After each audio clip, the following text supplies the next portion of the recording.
Question T है 8 जन लोक गोटे काम को 24 दिन रे करती तेबे 12 जन लोक से काम को केते दिन रे करिवे। अति छोट प्रश्नटीए किंतु सहजिया अति सहज। 8 जन लोक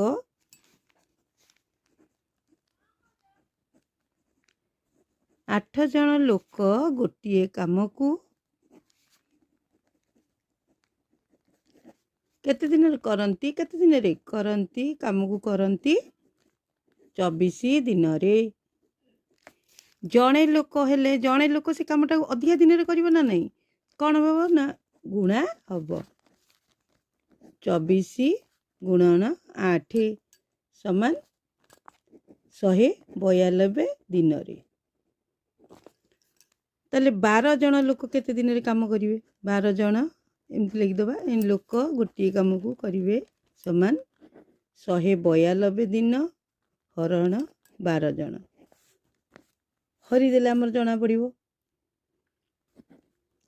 16 दिन रे हैला।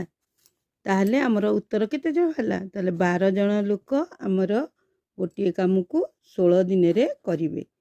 एई भली भाबरे आमे करिवा। जदि लोक संख्या एठी थिबो 8 जन अछि दिन संख्या अधिका थबो लोक संख्या कम हेले दिन संख्या बढ़िबो लोक संख्या जदि बढ़िबो दिन संख्या कमिबो तेणु एई भली भाबरे एमती दिन संख्या हिसाब करा जाए।